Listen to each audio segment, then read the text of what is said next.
अस्सलाम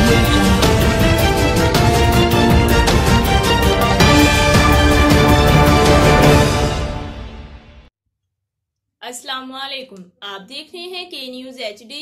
मैं हूं कुदसिया शौकत। खबर शामिल करते हैं तांदियावाला से। चक नंबर 593 गावबी तहसील तांदियावाला में जुल्म और बर्बरियत की तारीख हो गई। चंद मरला जमीन कई घरों को उजाड़ गई। बज़ाहिर मामूली सा इख्तिलाफ हंसते हंसते जवान खा गया। मजीद तफसीलात जानते हैं रिजवान आजी से। तहसील तांदियावाला के संगम पे ये मकाम है पुल बुराड़ा। यहाँ पर जाहिद बलोच नामी एक शख्स जो कि 593 गाफ पे साले आने का रहने वाला है, वो यहाँ पे बिल्कुल बैक साइड आप देख सकते हैं। यहाँ पे वो इस बरामदा के छत के ऊपर रात को सो रहा था। ये ज़मीन है जहाँ पे हम खड़े हुए हैं, ये इसका मालिक जो है वो मोहम्मद जाहिद है, इस ज़मीन का मालिक है। और जो दूसरी पार्टी है जिन्होंने मोहम्मद जाहिद का रात को आके कत्ल कर दिया है और बाकी 4 लोगों को ज़ख्मी भी किया है, उनका जो लीडर है वो असलम है, वो उन्होंने यहाँ पे एक कमरा बना रखा था और वो मज़ीद यहाँ पे कब्ज़ा करना चाहते थे लवाहिकीन के बकौल। लेकिन इन्होंने रोका और मिन्नत से काम लेने की कोशिश की। उनसे कहा कि आप यहाँ पे कब्ज़ा ना करेंगे, हमारी ज़मीन है, आप हमें जीने दें सुकून से और ख़ुद भी जिएँ।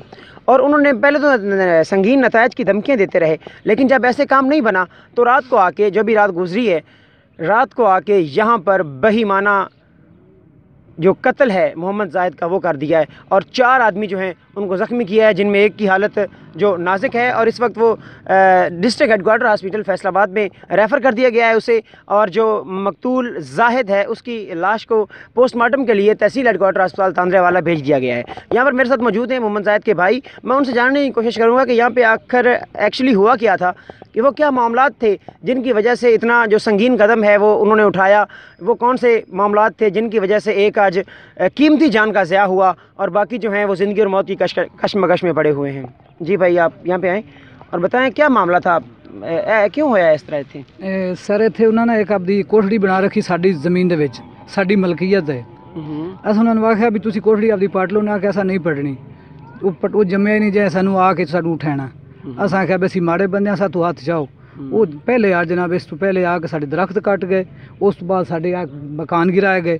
हुण आके अज रात नूं साडा बंदा कत्ल कर गए। एक बंदे शदीद हालत जख्मी है, 3-4 दी लत्तां भी तोड़ गए और काफ़ी मारा इन्हें। जिस टाइम राती मतलब इतने मौजूद हैं, वो अकेला ही ज़ायद था या कोई बंदे और भी? जख्मी नाल हैं। जो कितने बंदे सुते हुए हैं तुम्हारी पार्टी?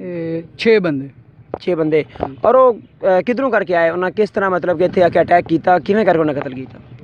उन्हें कत्ल किया पहले आके तो जनाब दरवाज़ा खटकाया इन्हें, और बाहर जैसे निकले उन्होंने पकड़ा इन्हें, पकड़ के उन्होंने जनाब बाहर सरे आम उत्थे पकड़ के उन्होंने उत्थे लम्मियां गाद के मारते रहे। मुड़ तू फायर मारे इन्हें लत्तां दे विच भी, लत्तां तोड़ दित्तियां ने। उस तो बाद फिर उधर बच्चे ज़ायद ले गए, उन्हें ब्रेस्ट मारे ने। उस ब्रेस्ट नाल ज़ायद की उम्र आई? ज़ायद उम्र तकरीबन है 24-25 साल होने। नहीं इतने मतलब कि उस तो बाद जो पुलिस है उसका रिस्पॉन्स की वजह आए थे? कदम नहीं उठाया हुआ। ये जो ज़मीन है ये इनकी अपनी, इनके मतलब ये मलकियत है, ये अपनी मलकियत में बैठे हो। तो यहाँ आप पे वो डकैती भी कर रहे हैं, क्योंकि एक मोटरसाइकिल भी लेके गए, एक मोटरसाइकिल फेंक के एक लेके गए, बाकी जो प्लेट वगैरह वो भी उठाइए, कुछ नकदी पैसे भी होंगे, मोबाइल भी हैं, वो सब लेके गए और आदमी भी मार के गए। अभी जो जिन्होंने ये वारदात की है, जो मुलजिम हैं इस वाक़े के, जिन्होंने ये कत्ल किया है, ये वाक़या किया है, क्या उनमें से कोई पुलिस ने गिरफ़्तार भी किए हैं या अभी तक वो दंदनाते फिर रहे हैं? नहीं, अभी जो 3 आदमी इधर में अभी खुद पकड़ के आए हैं। एक जो है उसका नाम मेरे के बेसिकली मुबशर है, निक्कू शाह बोलते हैं, उसके डेरे के ऊपर वो थे। और एक आदमी मुझे उसका नाम नहीं याद। 2 आदमी हमने पकड़े जो इस वाक़े में जो मौजूद थे, जिन्होंने कत्ल किया है, वो साथ में थे, उनके मिलके उनके साथ कत्ल करने वाले वो लोग थे। 2 आदमी पकड़े गए हैं, बाकी का नहीं। अच्छा, पुलिस के इस बारे में क्या कहना है? जब पुलिस ने मुलजिम भी गिरफ्तार कर लिए हैं, मुलजिम उनके पास है, उनकी कस्टडी में है, तो मुलजिमान से जो तफ्तीश उन्होंने इब्तदाई तफ्तीश तो मुकम्मल कर ली होगी, तो तफ्तीश के बाद उनका क्या कहना है? वो मुलजिम क्या कहते हैं अब इस बारे में? मतलब कि मान चुके हैं कि हम लोग उनके साथ थे, वो इतराफ़ जुर्म कर चुके हैं, इतराफ़ जुर्म कर चुके हैं। अच्छा, तो अब आप जो वज़ीर आला पंजाब उस्मान बुज़दार हैं और पाकिस्तान के वज़ीर आज़म जनाब इमरान खान साहब हैं, उनसे आप क्या मुतालबा करना चाहेंगे इस मामले में? हमारी अपील है कि जो ऐसा काम करते हैं उनको सख्त से सख्त सज़ा दी जाए, क्योंकि आगे ऐसा कोई जुर्म ना हो और आगे ये जो लोग गरीब आवाम मर रही है, जिसको बिला वजह ये लोग मार रहे हैं, उनको ऐसा आदमी ख़त्म कर देना चाहिए जो आए दिन वारदात करते हैं, आए दिन गरीब आदमी को मारते हैं। यही हमारी अपील है वज़ीर आज़म साहब से और वज़ीर आला साहब से। नाज़रीन, ये एक मेरे भाई बिल्कुल हकीकत बयान कर रहे थे कि ये एक हकीकत बन चुकी है। मौजूदा दौर हुकूमत में हम देख रहे हैं कि आए रोज़ जो ये ऐसे दहशतगर्दी के वाक़यात हैं ये रोज़ बरोज़ बढ़ते ही जा रहे हैं, और ये हकीकत में एक दहशतगर्दी का वाक़या और 780 का पर्चा इस पे होता है। 302 के तहत भी FIR इसके ऊपर होनी है।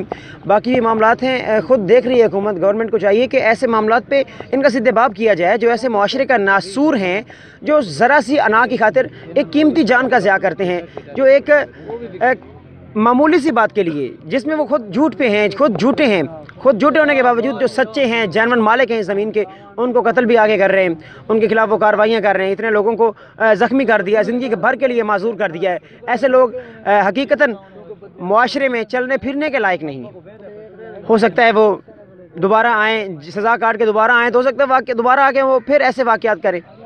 तो गवर्नमेंट को चाहिए कि ऐसा कानून बनाया जाए कि ऐसे वाक़यात जो हैं वो होने से पहले ही इनको रोका जाए, बजाय इसके कि होने के बाद उनके खिलाफ FIR की जाए, उनको